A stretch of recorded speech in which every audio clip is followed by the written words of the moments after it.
Esto es Aplaudan con Julio Rubino.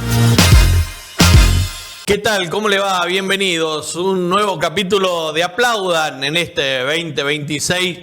Nos vamos a vestir de lujo como cada entrevistado que tenemos. Pero en esta oportunidad, otro tucumano que brilla en el exterior, que es un orgullo para Tucumán y más aún quizás para los que lo conocemos de tan chico, ¿no? Y abrimos el plano para saludar, para felicitar, para agradecer su presencia en Tucumán a Omar Hassan. ¿Cómo te va, Omar? El placer de tenerte con nosotros. Hola, Julito. Tanto tiempo. ¿Eh? La verdad, ¿no? El tiempo pasa, pero lo bueno de eso es que a pesar del tiempo que pasó, es como si nos vimos ayer. Exactamente. Y por eso es un gran placer de estar con vos en tu programa y contento de charlar y hablar un poco de todo mi vida. Sí, muchas gracias, Omar, porque yo decía en la introducción de que uno te vio de tan chico, pero digo, ¿en qué momento uno se imagina que Omar Hassan a lo largo de los años va a terminar siendo la gran figura que es? Digo, yo cuando allá a los tan jóvenes, uno no se imagina que después en el futuro va a ser, ni uno mismo, digamos, ¿no? Yo creo que vos no te lo imaginaste, ¿no? ¿En algún momento te diste cuenta de tu proyección, de tu carrera? No, para nada. Vos sabés que nosotros jugamos juntos, claro, en natación y gimnasia, en juveniles, todo, y la verdad que yo no me di cuenta, iba viviendo el día a día y siempre no me gustaba proyectarme, no era que no tenía ambiciones, pero creo que trataba de disfrutar el momento con mis amigos, y después cuando ya empecé a progresar y aparentemente era un buen jugador, es como que todos me decían, no, vas a jugar en primera, el año que viene jugás en primera, cuando ya estamos en juveniles, todo, y bueno, nada. Y después estar convocado en el seleccionado juvenil de Tucumán y después en el mayor. Y me acuerdo siempre un día que estábamos entrenando con el seleccionado tucumano.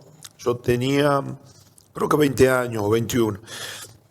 Y estábamos hablando con el Pato Mesón, el Patito Mesón, que también tengo una relación muy buena de amistad con él. Un amigo le caemos siempre al Pato, así que... Y resulta que él me decía, vos sabés que te van a llamar al seleccionado universitario. Y le digo, sí, pero ¿cómo sabes? Sí, no sé, yo he escuchado hablar, todo. Y ahí empezó, y ahí es como que una vez que ya estás, que sos convocado, que estás en el ámbito nacional, y bueno, nada, es como que empezás a tener una proyección, pero lo que a mí me pasó es que siempre, no es que no estaba conforme, pero me decía a mí mismo, no, todavía no llegué, y eso es lo que pasó muchas veces. ¿Puedo más? Sí, puedo más, y es lo que me permitió seguir vigente hasta mis 37 años. Creo que eso es raro hay muy pocos jugadores que llegan o que tienen una carrera tan larga en un rugby profesional. En natación tuviste grandes maestros, porque ya cuando asomaste en primera división, ya había alguien muy importante en esa primera línea, como Julio Coria. Sí, obvio. El Mocho Palau, que era el entrenador, digamos, gente que, digo, de incluirte, digamos, de llevarte, de recibir esas primeras instrucciones. ¿Qué recordás de todo eso? Bueno, primero me acuerdo de mis entrenadores en infantiles. Creo que es importante, claro, que te dan el... Pienso en Luis Ledesma, sí. Estaba también Ricardo Jorge como entrenador, y creo que eso es Ricardo importante. Y Marcelo. Ricardo y Marcelo también. Pero Marcelo fue más tarde, pero en las infantiles fue Ricardo, el hermano, sí, y fue muy lindo porque tenés los primeros recuerdos de lo que es el rugby infantil, y creo que es lo más importante, ¿no? Los torneos en Tucumán Rugby, te acordás las hamburguesas, creo que finalmente es eso, ¿no? A veces el deporte pasa a ser algo accesorio, sino y finalmente lo que importa es las giras, lo que haces junto a tus compañeros. Pero bueno, sí, después ya más grande, el primero que me ayudó y que me enseñó la técnica del Scrum, porque te imaginas que yo jugué el primer año de juveniles de pilar izquierdo, al año siguiente pasé de pilar derecho y ya estaba jugando en primera, o sea que muy poca experiencia. Y todos saben que jugar de pilar se necesita una experiencia, no solamente un físico adaptado a eso, pero a la vez saber tener esa técnica para poder resolver distintas situaciones. Por eso que siempre dicen que un pilar, la madurez es alrededor de, bueno, hoy capaz que cambió un poco, pero alrededor de los 27 años, 28 años, es el mejor momento de un pilar. Y Julio Coria me ayudó, el Mocho Paró mucho también con enseñanzas del juego. El equipo sale campeón ahí. Claro, no es que sí. se corona con un campeonato. Digamos. Claro, y después de 30 años que el club no salía campeón, ¿no? La verdad fue una parte de la historia y de la vida del club muy importante que quedó marcada para siempre, ¿no? De esa generación, y lo cual a esto nadie puede olvidarlo. Lo que era en infantiles y en juveniles, ¿no? Que uno te daba la pelota y se te empezaban a colgar los rivales y era llevarlos prácticamente. Después se va igualando eso, ¿no? ¿Lo pudiste volver a hacer en una división donde se equiparan las cosas? ¿Tuviste esa potencia que tenías de chico, que me acuerdo que era algo que habría que darle a Omar, porque Omar era el que abría cuando había un penal, qué sé yo, con la pelota, era el que abría y íbamos todos detrás. Digo, esa potencia que vos tenías, ¿la pudiste plasmar en una división de mayor competitividad? ¿O ya fue por otro lado? ¿Ya fue más inteligencia en el uso de tus fuerzas? Bueno, si yo respondo a tu pregunta, tengo que decir a medias. En el seleccionado universitario me tocó también agarrar la pelota, bueno, mi rol era distinto, y después cuando iba subiendo más de categoría, ya sea mi experiencia en Nueva Zelanda, en Australia y después en Francia, ¿no? Tenía por ahí algunas ocasiones de agarrar la pelota, pero la verdad que por eso es que la mayor parte de las personas decía que era solamente era exclusivo o me destacaba, sería la palabra, en el Scrum, que destruía a todos los rivales. Y es verdad, capaz que dejaba mucha energía y después el rugby fue evolucionando. Yo, ten en cuenta, en juveniles y en primera, cuando jugaba acá en Tucumán, era un pilar de Scrum, pero también un pilar que agarraba la pelota. Y después en defensa... Con movilidad, un pilar con movilidad. Con movilidad, y después en defensa... capaz que no me gustaba defender, pero porque el rugby no estaba adaptado a eso, había otros que hacían la función y que por ahí tenía que taclear una o dos personas. Pero capitalizaste la fuerza, digo, porque, o sea, no es solamente la fuerza, ¿no? Sino con capitalizar la fuerza y trabajar con la inteligencia. Está claro que hoy el rugby moderno, desde hace muchos años, no es solo la fuerza del que más empuja, sino también la inteligencia a la hora de jugar, ¿no? Sí, seguro. Creo que capitalizaste muy bien eso. Sí, seguro. Y aparte fui evolucionando como jugador. Fui un jugador más completo. Lo cual quizás en un principio era Scrum y agarrar la pelota y avanzar, porque capaz que éramos en su momento con otros 2, 3 jugadores en el equipo los que abríamos la brecha y que éramos los perforadores.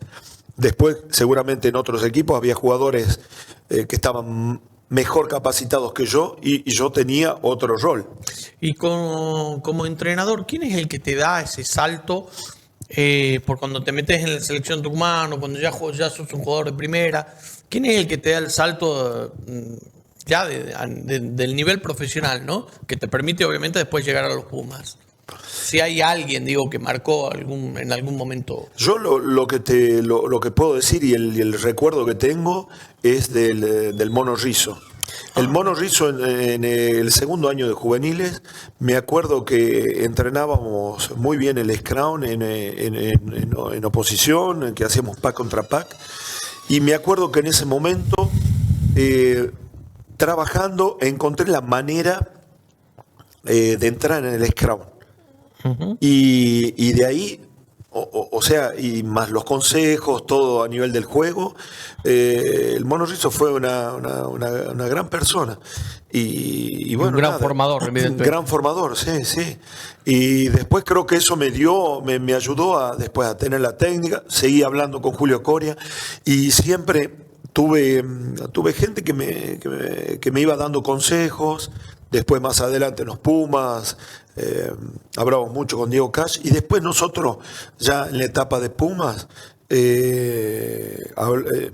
yo soy muy amigo de Federico Méndez y hablábamos mucho de Scrum, el Pato Grau también, y tratamos siempre de elaborar estrategias de acuerdo al rival y todo, así que éramos en ese sentido muy apasionados. Y estudiosos.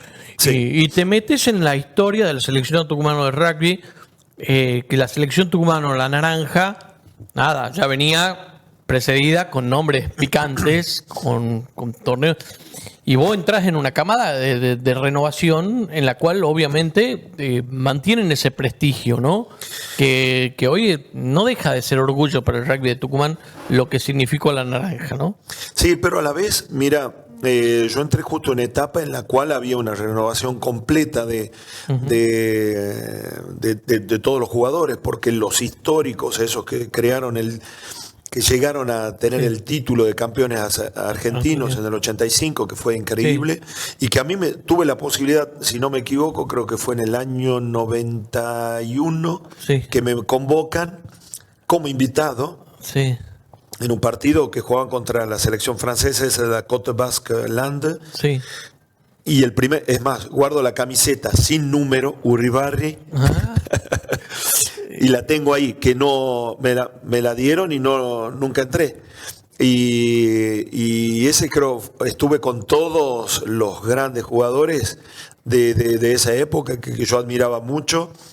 Y bueno, nada, y después que me tocó integrar, y como te digo, nosotros de esa camada vivimos una época no tan gloriosa, una época buena porque el prestigio ya había sido creado por una generación ya del seleccionado tucumano, como fueron Julio, el Tumba Molina, los hermanos Boapse, Merlo, el Melo Ricci, bueno, etcétera, Garretón, toda esa gente que creó la historia del seleccionado tucumano. Me tocó jugar algunos todavía un poquito más, pero después los demás creamos una nueva generación que lamentablemente al menos yo no tuve la suerte de ser campeón argentino con ellos, porque en el 92 que Tucumán vuelve a ser campeón argentino, yo estaba de gira ya con los Pumas. ¿Quién te recibe? ¿Qué tucumano te recibe en los Pumas? ¿Qué tucumano estaba en los Pumas cuando vos sos seleccionado? Ahora, la primera gira que hago fue en el año 92 y bueno, nada, los que me reciben fue el Cheto Santamarina, él estaba allá en ese grupo, éramos varios, estaba Santiago Mesón, después Martín Terán, que muy bromista. Igual que vos, sí, no se sacaban ventaja. No, estuvimos muy cerca y hacíamos broma y siempre... teníamos alguna tontera. Y a Martín, que lo amaban los porteños. Sí, y además en esa gira, Fernando Boapse creo que fue, si no me equivoco, éramos 5. No sé si Pablo Boapse estuvo en esa gira del 92, creo que no. Pero ¿Garretón ya no estaba? Garretón no, Pablo Garretón no estaba. En esa gira, te digo, bueno, éramos, como te digo, el Cheto Santamarina, Santiago Mesón, Fernando Boapse, Martín Terán y yo. Creo que éramos 5, si no me equivoco. Y la verdad fue una gira muy buena porque en esa gira, difícil porque jugamos un partido contra España en Buenos Aires. Sí, y yo comenzaba.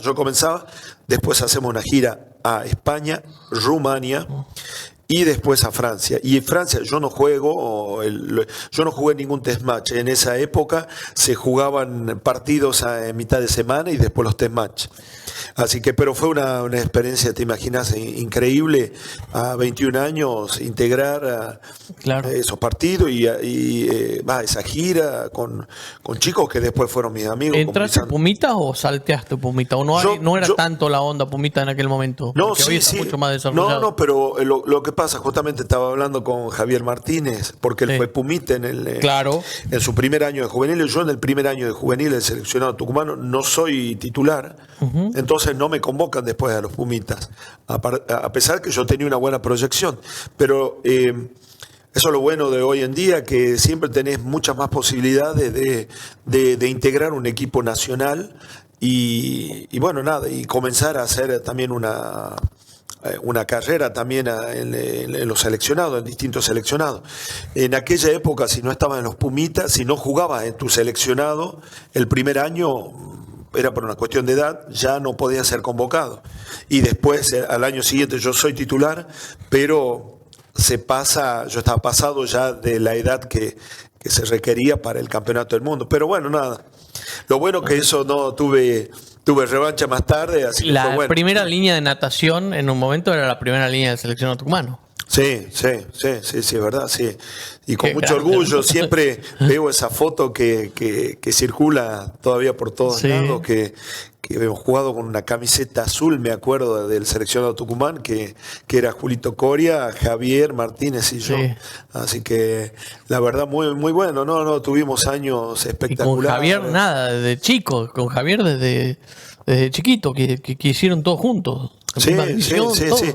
Con Javier, bueno, él iba, no íbamos juntos a la escuela primaria porque él iba a la escuela Mitre, pero a la mañana, yo a la tarde, pero nos conocimos al principio en el Club Natación y él pasó a una división superior. Después yo tuve un pasaje muy rápido por Universitario, creo que un año, Ajá. y después volví a natación. Y después, bueno, después yo lo encontré a Javier en la escuela secundaria y bueno, nada. Javier Martínez, un hombre muy serio, el ingeniero Javier Martínez, muy serio, y vos, nada, bromista, de no callarte, de hacer bromas todo el tiempo. Digo que... Yo vivía, yo hacía muchas bromas, yo era bastante jodón y me mandaba bastantes macanas, te digo. ¿De así quién que- aprendiste? ¿De Julio Coria o de quién aprendiste tantas bromas? O sea, si hay porque No, era no. todo el tiempo estar haciendo algo, ¿no? No, pero yo ya desde chico era. Ah, de chico ya lo traías. Sí. En la escuela, olvídate, ¿no? A mí la directora, la vicedirectora de la escuela, ya me decía, no creo sus lágrimas de cocodrilo, porque yo lloraba todo y estaba en penitencia siempre, no era el mejor ejemplo. Entonces siempre era el bromista, el que recitaba poesía, que hacía reír a todos, que cantaba, o sea que la beta artística siempre estuvo en mí. Después me calmé, eso fue bueno, ¿no? Sí. Porque me peleaba mucho en la primaria. Pero, o sea, después ese perfil jodón tuyo cede. Sos hoy hoy nos ubiquemos dentro del contexto del rugby, digo, más grande. ¿Ya fuiste mucho más serio en los Pumas o todavía se podía bromear ahí? Sí, siempre hice broma. Lo que pasa es que a veces uno piensa algunas cosas que ha hecho y siempre digo, ¿sabes qué? Hay ciertas cosas que no estoy muy orgulloso de lo que hice. Claro. Muchas bromas que eran muy pesadas, a amigos, a compañeros, nada, jodón como vos decís, pero bueno, creo que uno va evolucionando. Después te calmás, siempre fui un poco bromista y siempre me gustó reír. Es más, en mi show tengo la parte esa también del humor, que creo que es importante a veces para enviar mensajes de distinta manera. A veces el tema del humor es bueno. ¿Vos estuviste en el avión en la broma Navarro Montoya en aquel momento de Julio Coria, en la selección tucumano o no? ¿No estuviste en el año 92? No estuviste. no Bueno, estuve. pero bueno, hay momentos en los cuales sí, el rugby marcaba muy descendido. Quizás hoy es otra cosa, ¿no? Hoy ya viéndolo más desde el plano profesional, son perfiles mucho más serios, ¿no? Me da la impresión. Seguro, y aparte hoy en día tenés Otra en cuenta responsabilidad. que el rugby es profesional en los clubes y bueno, y después con el hecho, una vez que estuve representando para los Pumas, creo que bueno, que también no representás solamente un equipo, representás una nación, representás todo el rugby argentino, entonces tenés una obligación, como tenés una obligación siendo jugador profesional, sos el ejemplo para muchos chicos que te toman, que te ven, que reflejan seguramente lo que sos. Y yo creo que siempre es importante que cuidar la imagen de lo que haces, lo que decís, y bueno, nada, y pensar siempre en eso. Creo que, y más hoy en día en la sociedad que se vive, a veces es muy complicado. Y hay que tener mucho cuidado lo que decís porque puede ser tomado mal por ciertas personas, claro, lo cual no digo que está mal, pero nada, siempre hay que encontrar ese equilibrio que es bueno. ¿Dónde pasa de ser el rugbyista amateur que juega en la selección, que juega por toda su pasión y que de alguna manera es observado y te transformas en profesional? ¿En qué momento es eso? Vos sabés que pensándolo en eso, yo de alguna manera, de la manera en que me preparé siempre, era como me consideré un poco, estaba en mi cabeza profesional, solamente que mi objetivo no era decir, porque el rugby no era profesional, simplemente, sino porque yo decía, bueno, me tengo que entrenar más para divertirme más en la cancha. Si yo soy pilar, tengo que entrenarme. No puedo, y cuando dejas de jugar en las vacaciones, digo, tengo que seguirme entrenándome. Si no, después no puedo llegar a un entrenamiento sin haber corrido, sin haber hecho nada. O sea que ya tenía esas ganas de querer superarme a mí mismo, de hacer pesas. Estaba hablando justamente con mis amigos y empezaba a contar por todos los gimnasios que pasé. Pero era algo que me gustaba la preparación física, era curioso, me interesaba todo eso y a la vez me gustaba hacer pesas, siempre me gusté, después empecé a hacer levantamiento olímpico, seguramente que si, como decía el profesor Otais en la Facultad de Educación Física, que me decía, si hubiese comenzado chiquito sería campeón olímpico de levantamiento. Bueno, seguramente tenía aptitudes para el rugby y sobre todo para el puesto de pilar, porque ahí donde mejor anduve y de muy temprana edad. Pero creo que también el hecho de ir a ver un nutricionista acá en Tucumán, que me dice, no, bueno, tenés que alimentarte así, de esta manera. Creo que eso también era la manera de querer estar bien y toda esa disciplina la sigo manteniendo hoy en día y creo que también es importante saber lo que uno quiere y a veces cuáles son los objetivos. Pero desde ya te digo que nunca pensaba vivir del rugby porque el rugby no era profesional. Claro. El hecho que vos me preguntás después es cuando el rugby se convierte en profesional. También veo una oportunidad también para, no solamente para vivir del rugby como profesión, sino porque primero, en mi primer objetivo, que yo ya estaba en los Pumas, era decir, tengo que ir a jugar a otro lado, afuera, para seguir en el mismo nivel. No quiero seguir estando en los Pumas. Claro. Y a la vez, nada, para conocer otra manera. Y mi sueño era decir, nada, me entreno a la mañana, descanso, como, no como hacía mi vida. Sentí que te abrió la cabeza mucho estar en los Pumas, jugar mundiales y ese tipo de cosas. Una apertura al mundo, digamos, y decir, estando en Tucumán, estando en Buenos Aires, es una cosa que se te abre así la cabeza. No, seguro, el hecho de estar en una organización como era estar en los Pumas y con giras, con otros patrones que tenés que respetar, los test match, la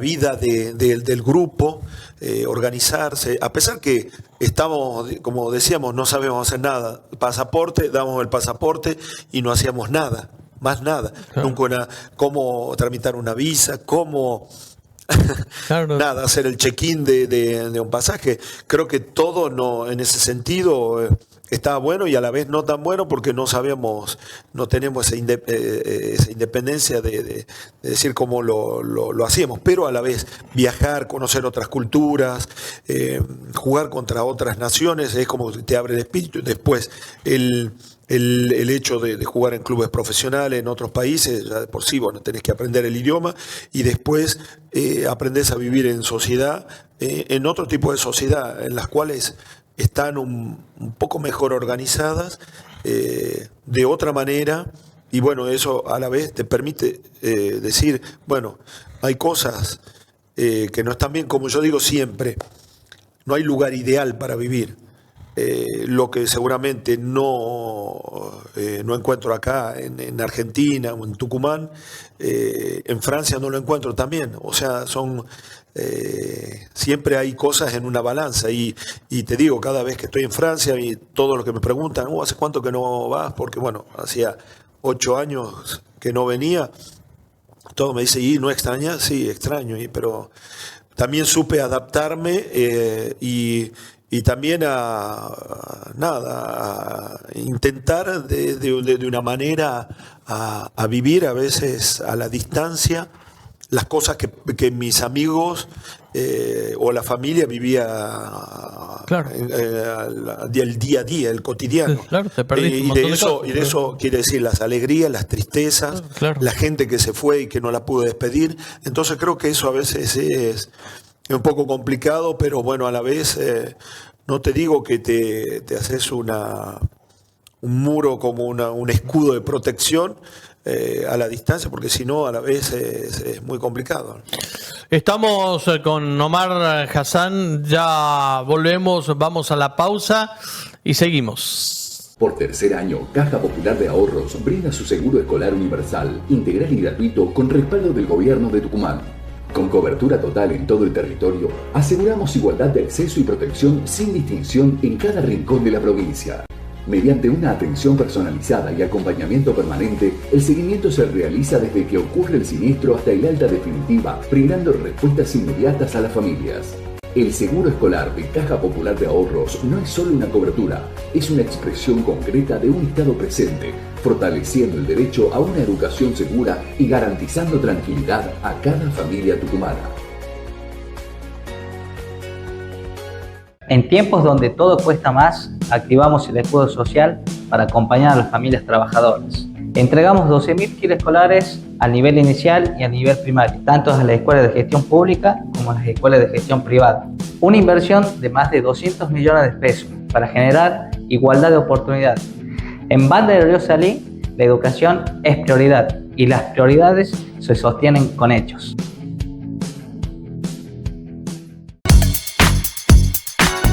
Y es volver a inscribir la historia de Trancas, es valorar el espíritu, el esfuerzo y los sueños de nuestros antecesores. Muy agradecido del gobernador Osvaldo Jaldo y todo su equipo de gobierno y de cada uno de los tranqueños. No solo se ha refaccionado la parte original, sino que se la amplió, se ha recuperado el mobiliario y la verdad que aquí adentro de esta biblioteca está la historia de nuestros abuelos. Esto es la historia viviente, que capaz que muchos no la conocen, pero que a través de volver a abrir las puertas al público la vamos a conocer. Con esta gran comisión directiva, pero con el acompañamiento siempre de nuestro gobernador Osvaldo Jaldo, de nuestro vicegobernador Miguel Acevedo, de nuestro ministro del Interior Darío Montero.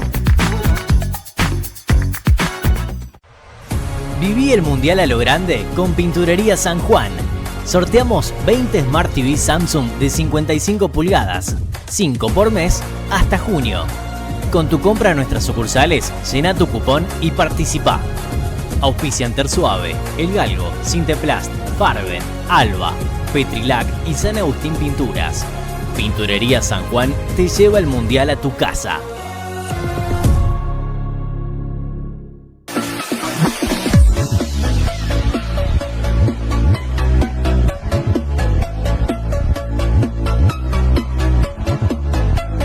Alcoholes San Higinio, una marca registrada en el país, más de 55 años brindando calidad al servicio de la salud. Hoy sumamos a nuestra familia de productos vinagres de alcohol, manzana y vino, de elaboración propia, con el sello San Higinio. Planta industrial y comercial, Avenida Jujuy 4383, San Miguel de Tucumán. ¿Sabías que tu participación en el juego legal contribuye al progreso de Tucumán? Por cada cartón de Tuki 10 a través de Caja Popular de Ahorros se generan aportes mensuales que fortalecen nuestro sistema de salud. Apoya el deporte. Proporciona ayuda a comedores, parroquias y organismos de bien público. ¡El Tuki! Además, crea oportunidades para el desarrollo educativo. Con Caja Popular de Ahorros y Tuki 10, siempre gana Tucumán.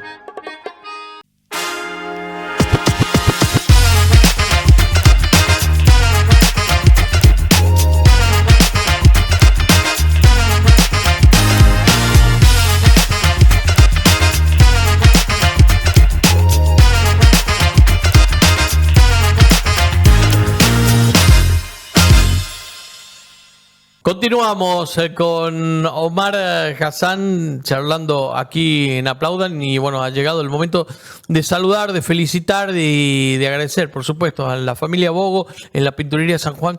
Tienen una promoción fantástica previo a esto, a la llegada del Mundial, el sorteo por 20 televisores Smart 55 pulgadas TV Samsung para que vos te puedas acercar con tu compra en Pinturería San Juan. Allí tenés las bases y condiciones. Podés participar del sorteo 5 Smart TV 55 pulgadas por mes hasta llegar al Mundial. Allí en Pinturería San Juan, un abrazo grande a la familia Bogo. Voy a calzar, voy a vestir siempre. Si tengo que hacer deportes con A-Nation. A-Nation es calidad al mejor precio en calzados deportivos y en indumentarias deportivas en www.anation.com.ar. Y bueno, si estamos en Tucumán, ¿qué más vamos a tomar si no es una mirinda manzana? Mirindámela siempre, tan rica, tan tucumana. Esta, ¿sabe cómo la debe extrañar Omar allá? ¿Ah? Tan rica, tan tucumana. Va en el maridaje perfecto del sándwich de milanesa aquí. Con Mirinda Manzana seguimos con Omar Hassan charlando de todos. Mandamos un cariño muy grande a tu mamá, que bueno, la tenemos entre los televidentes porque así dijo, que nos mira.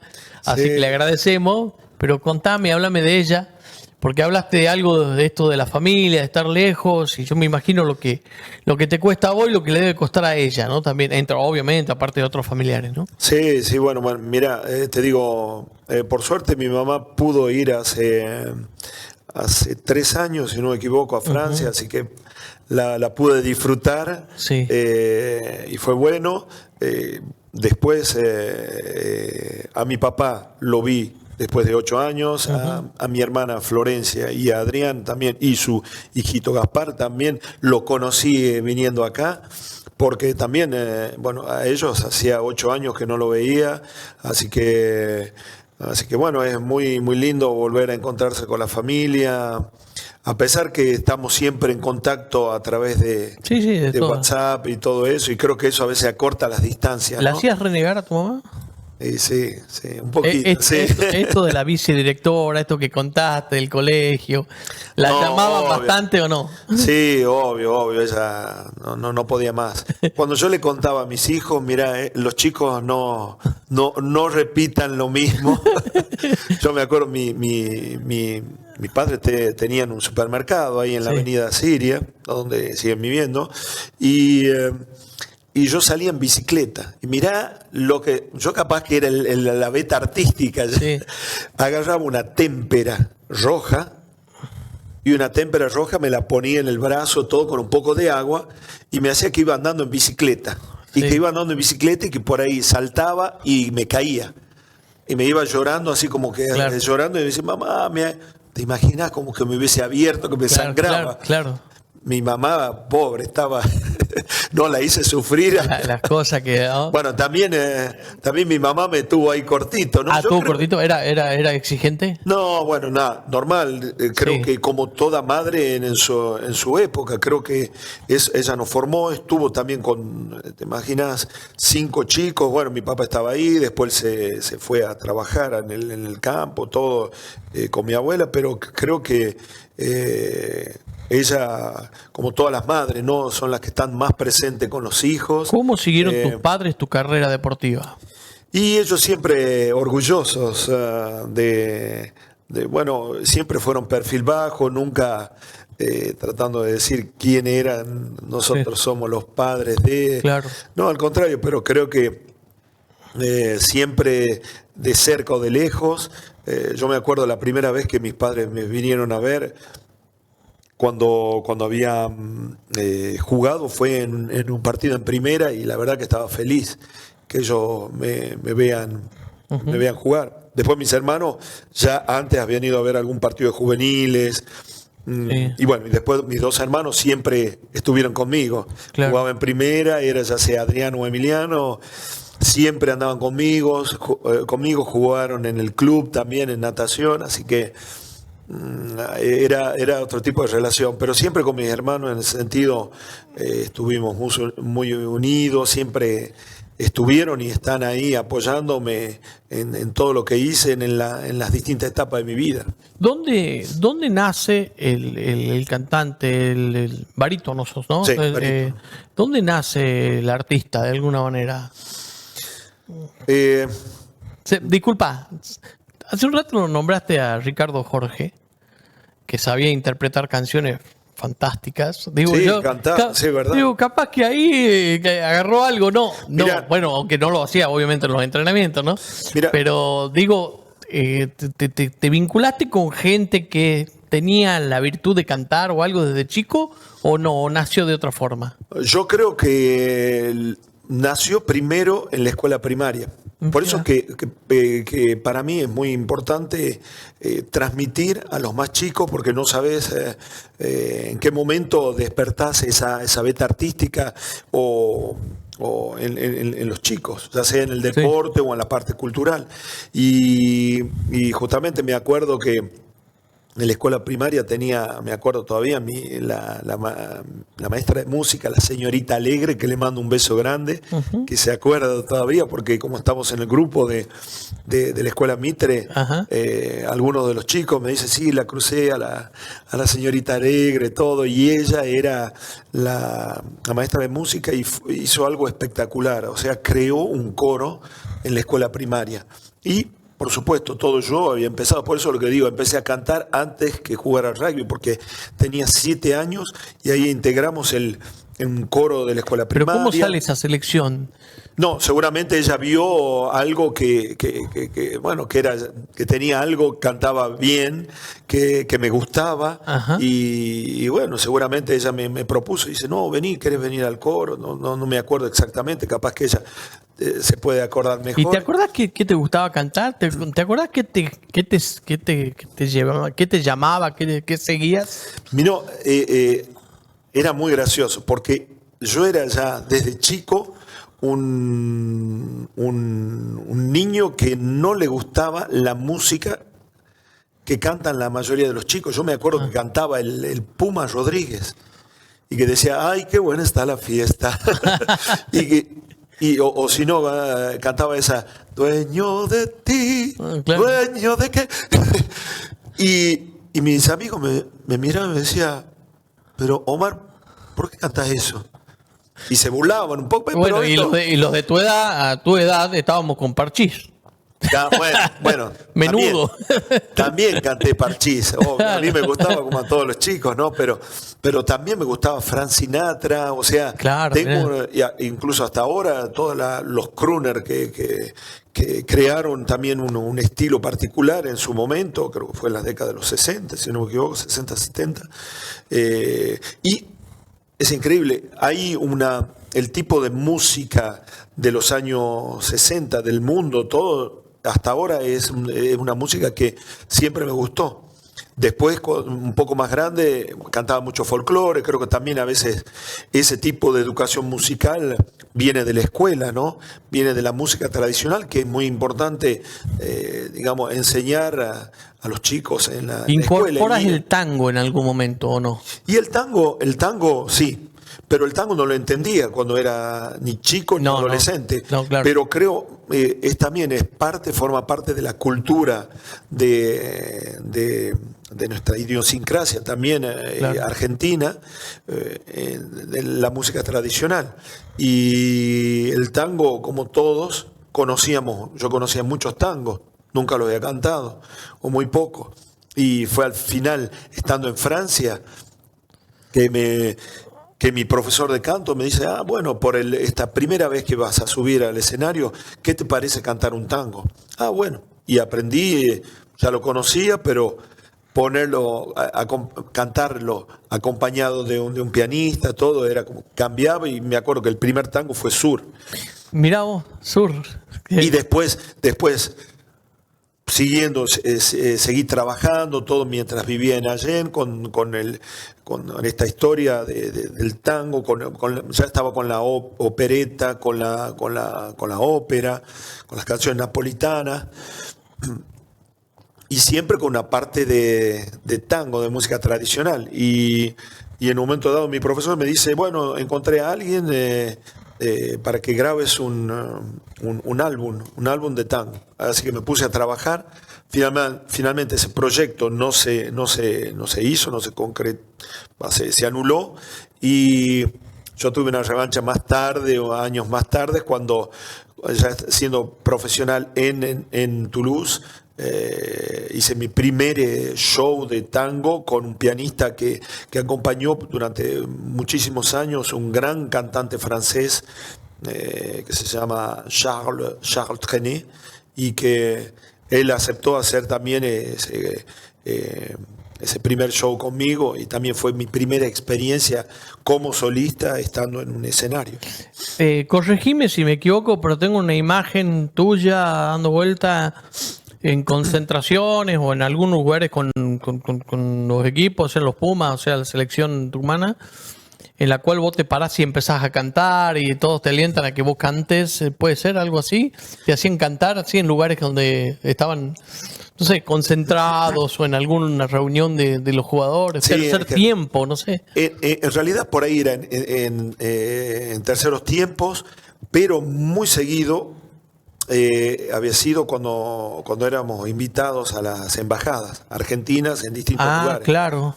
Y cada vez me decían, Omar, tenés que cantar. Cada vez, Omar, tenés que cantar. Y bueno, cantaba, y había empezado. ¿Te imaginas que por ahí cantaba arias de ópera, pero no tenía ningún conocimiento musical, solamente de oído? Al principio había escuchado a Pavarotti, pero ni sabía que había distintos registros de voz. Después eso, con el tiempo, cuando estuve en Allen y que empecé a trabajar el solfeo y con clases de canto, porque antes no podía leer una partitura. Claro. Y bueno, todo eso se aprende, creo que es trabajar, y hasta que finalmente uno lo aprende. Bueno, acá ahí hay una imagen, ¿no? Junto a Valeria Lynch.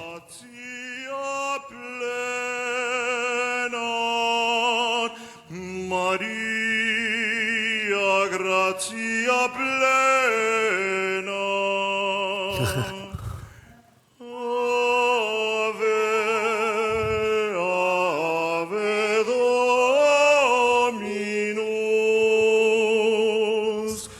Dominus tecum.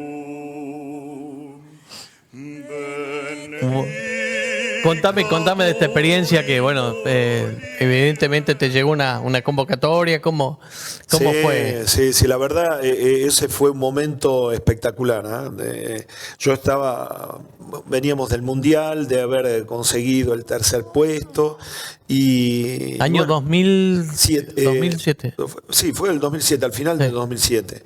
Y para contarte un poco cómo fue todo esto, claro, con Valeria, una gran mujer, una persona excepcional. Sí. Y me acuerdo que hemos estado invitados al programa de Mirta Legrand. Sí. Estaba Nico Fernández Miranda, Horacito Agulla y Martín Celso. Y en el programa también estaba invitado Guillermito Fernández y Valeria. Y medio antes de entrar de estar en cámara y al almuerzo, empezamos a hablar, Valeria, así, no, qué fenómeno, que esto, que lo otro, bueno, hablando ella, que es espectacular, una mujer increíble, me dice, no, mirá, ¿no? ¿Qué querés venir a cantar conmigo? Dice, yo tengo... justamente hago show, todo, sí, llévalo. Y estaba Nico Fernández Miranda y me decía, dale, Valeria, llévalo, sí, es un fenómeno, anda, sí, vas a poder. Y yo digo, no, tengo que volver a Francia, es verdad. Y la historia es que al final, estando ahí, digo, tengo que sí o sí que volver a Francia. Y bueno, tengo que hablar con el club, no puedo, ¿no? Porque yo había estado ya unos días, después del Mundial en Buenos Aires, tenía que estar, creo que de Francia volvimos directamente en un charter. Todos, era muy loco porque había gente que estaba ahí en Francia, que, che, ¿querés venir a Buenos Aires? Pero era una ida nada más. Claro. ¿Querés venir a Buenos Aires? Todo era así, algunos que invitamos, y volvimos en ese charter y estuvimos 4 o 5 días, que fue una locura todo eso. Claro, el auge de lo que había hecho. Aquí estuve 2 días nada más. Fue tremendo como la gente se volcó a la furia de los Pumas, digamos, por lo que había sido el Mundial. Así que bueno, nada, tenía que volver a Francia, así que lo que hice... hablé con Guy Noves, que era el manager. Por supuesto me dejaron, o sea que yo volví a Francia y después volví con mi esposa y estuvimos, ¿cuánto fue eso? Creo que fueron una semana que pasamos, participé en 2 actuaciones, ahí conocí a Raúl Lavie también, pero también... a Valeria, incluso estoy en contacto ahora. Después la fui a ver en su show a Punta del Este y me acuerdo que un año en Punta del Este Valeria me dice, ay, casi te hago subir. Voy el segundo año que estaba en Punta del Este, que hacía su show ahí. Y bueno, yo digo, seguro Valeria me hace subir al escenario. Y me acuerdo que subo y dice, está acá Omar, todo, yo saludo así y digo, bueno, subí Omar, a ver, contame algo. Así que subí y ahí me acuerdo que había cantado Dani Vila, que era su pianista, estaba ahí, bueno, a ver qué cantaba, bueno, Granada, hice algo así, me improvisó, impresionante, canté un poco de Granada y después había cantado Volver, el tango Volver. Claro. Y fue espectacular y la gente, te imaginas, eso muestra que es una persona de una generosidad increíble y una persona simple con el éxito que tuvo. Y lo mismo fue con Raúl Lavie, que cantaste el bueno, acá se te ve también en otro lugar, ¿no? Desarrollando el O Sole Mío. Pero esto ¿dónde fue? Eso fue en Francia, en el programa de televisión, que es como si fuese el equivalente de Talento Argentino. Sí. O como el América Got Talent. Bien. Sí. Bueno, ahí está. Y también, bueno, hablamos de que también entonaste el himno nacional en la previa de los partidos, puede ser. ¿En qué momento? Hay un momento importante en el cual tengo el reflejo de que se te convoca en un momento importante para entonar la estrofa del himno argentino. En Argentina yo lo hice una sola vez, si no me equivoco, creo que fue en 2014 o 2015. No, la foto de ahí es una foto en la que canté la Marsellesa a capela en el Stade de France, o sea, antes de la final del top 14 del campeonato de primera división de rugby francés. Y ahí canté la Marsellesa porque siempre antes de las finales de todo evento deportivo se canta la Marsellesa, y ahí canté delante 80.000 personas. ¿Y qué entonarías si te pido algo a capela? A capela, no sé, tengo ¿Qué es mucho lo que- repertorio. sí, está bien, tenés mucho, pero ¿qué es lo que algo elegido para vos? Se viene el Día de los Enamorados de pronto está tu mujer. ¿Qué le cantarías? No sé, pienso, no sé. Puede ser, no sé, hay muchas canciones. Algo que te guste. No, pero puede ser El Día que me quieras. A ver, el día que me quieras. Acaricia mi ensueño el suave murmullo de tu suspirar. Cómo ríe la vida si tus ojos negros me quieren mirar. Y si es mío el amparo de tu risa leve, que es como un cantar, ella quieta mi herida, todo se olvida. Bueno, se lo Y sigue. Está bien, pero se lo puede dedicar porque lo va a ver por YouTube. Sí. ¿Cómo se llama ella? Debbie. Bien, para ella entonces. Y sí. contame de ella, de tus hijos, ¿dónde los conocí? ¿Dónde la conociste? Yo la conocí justamente en el 2002, después de un test match contra Inglaterra. Y bueno, nada. ¿Es francesa? Ella es argentina. ¿Argentina? Es argentina, nos encontramos en Buenos Aires. En Buenos Aires. Es argentina. Pensaba que era francesa. No, en Buenos Aires, y ella se iba a trabajar a Estados Unidos y yo me volví a Francia, así que bueno, nada. La historia fue así. Una historia así muy ocasional, muy... Sí, nos encontramos, empezamos a hablar y no sé por qué ella me habló, no conocía nada de rugby, no me conocía, nada, y no sé por qué habló de ópera. Y yo ahí digo, ópera, sí, no sé por qué me decía, sí, el Colón, me habló del Colón, y digo, Eso te... No, claro, sí, a veces uno no sabe, nunca sabes por qué esto, te cruzas con mucha gente y es así, bueno, fue ese momento y después, bueno, nada, eso fue esa noche y al día siguiente nos volvimos a ver y yo me iba de gira a Sudáfrica con los Pumas y bueno, nada. Y surgió así, después estuvimos separados 3 años y al final yo me iba a ir a estudiar canto, a seguir estudiando canto en Estados Unidos. Ya había empezado a trabajar con uno de mis maestros que estaban allá y al final decidí de quedarme en Francia, a seguir jugando al rugby en Toulouse y ella se vino conmigo y bueno, nada. Y al final yo estoy del 2004, ella llegó a finales del 2004 a Toulouse y bueno, nada, y estamos ahí, nos casamos, tenemos 2 hijos, Valentina de 17 y Luciano de 15, así que nada, bueno. ¿Y tus hijos qué tienen tuyo, qué tienen de ella? Tienen más de ella, menos mal. Son más listos, ¿no? Y después nada, tienen una mezcla de los dos. Son chicos que también que un poco que les gusta el deporte. Mi mujer siempre tuvo muchas aptitudes para distintos deportes, ella jugó mucho al golf y al hockey y al golf y bueno, nada, y sin inculcarles mucho. Mi hija hizo gimnasia artística, tenis, y mi hijo hizo rugby, fútbol y tenis, y hace 5 años los dos por una amiguita que jugaban al tenis, empezaron con el golf y hicieron así.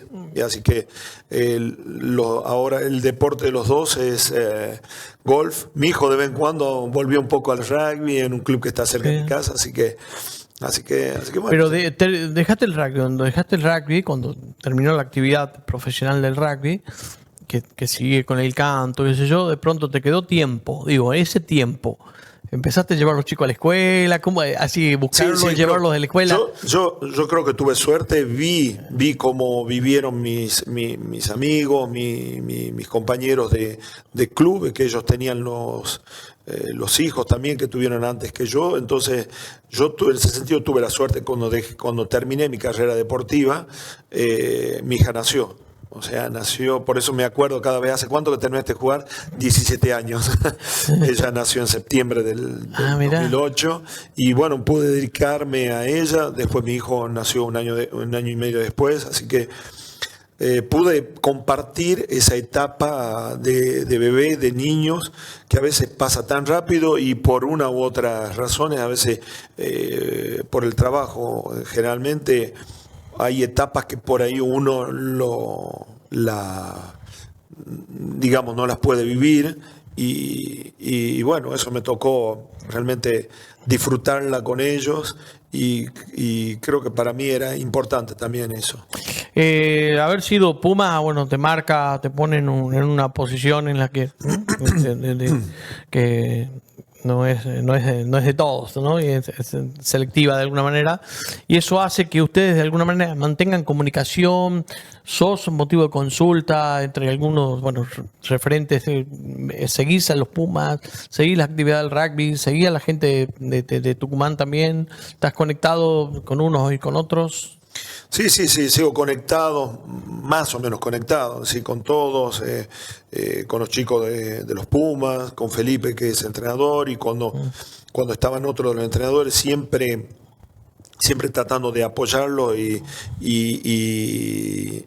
nada, y de felicitarlo, como en el caso fue Gonzalo Quesada y su victoria contra Escocia. Siempre estamos ahí, y todos los demás chicos que entrenan también, como Mauro Reyardo, ahora en Allen, y cada vez estamos al tanto de lo que pasa en el rugby. En el rugby quizás de Argentina un poco menos, pero estoy muy implicado también en lo que es el rugby en general de Francia, y mucha gente también me consulta en Francia, creo que, bueno, siendo un referente en el Scrum, y también de mi experiencia como internacional, como Puma, todo, creo que siempre la gente busca una opinión, un consejo, y siempre sigo estando al tanto de todo y un poco más o menos implicado en el rugby. Hasta el año pasado estuve dando consejos en el Scrum a un club de segunda división. Ahí hay con el rugby, seguramente, para que no se nos vaya, un try que le convertís ahí está, que le convertís a Francia en un mundial que fue el mundial 2007, ¿no? En ese auge, en esos Pumas que batieron todo, ¿no? Llegaron a semifinales. Sí, estuvo buenísimo ese partido porque fue, bueno, imagínate, jugar en mi último partido y encima hacer un try. Ahí en la foto, en la imagen se ve primero... ¿A quién se lo dedicas? Ahí, así. Nada, no, a todo. Gracias a la vida, a alguien que está arriba, no sé, a toda la gente que me ayudó. Creo que eso era decir gracias a todo por la carrera rugbyística que tuve. Tremendo, ¿no? Tremendo. Gracias a Dios. La verdad que es coronar una carrera fantástica, ¿no? Elegido en una votación como uno de los pilares más importantes de los mundiales. Porque me parece que es un lujo para vos tener tales distinciones a lo largo de una carrera. O sea, orgulloso quizás mostrarle a tus hijos el recorrido, ¿no? Sí, bueno, pero después creo que uno nunca yo me quedé atrás con lo que había logrado, ¿no? Siempre es como voy mirando hacia adelante, quizás a veces demasiado, porque uno no disfruta lo que tiene que ser. Mi vida de jugador, bueno, está atrás, y a veces los reconocimientos están buenos, pero yo sé que en el rugby mundial hubo grandes jugadores también, que grandes pilares derechos que marcaron una historia, y algunos que no pudieron jugar muchos mundiales, pero que tuvieron un protagonismo importante. Yo pienso por ejemplo a Oliver Brown, que era un jugador de los All Blacks. Para mí el modelo fueron siempre los All Blacks, así que yo era bastante admirativo de ese equipo de los años 90, que eran excepcionales. Omar Hassan, la verdad que hemos llegado hasta aquí podríamos seguir mucho tiempo más hablando, pero la verdad que placer tenerte. Muchísimas gracias. Engalanas a nuestro programa. bueno, sabe la admiración, ¿no? Parte no solamente desde la amistad, sino desde hace mucho tiempo. Bueno, muchísimas gracias, Julito, y sabés que siempre un placer enorme venir cuando nos cruzamos ahí. Sí. Yo te dije, obvio que sí, y siempre es un placer, bueno, volver a la provincia, reencontrarme con los amigos y bueno, nada, creo que a veces nuestra atención se desvía por cosas que son secundarias y a veces lo esencial es esto, hablar, pasar unos minutos y que como que el tiempo no pasó. Exactamente. Omar, Hassan, por nosotros en Aplaudan. Han sido muy amables. Muchas gracias.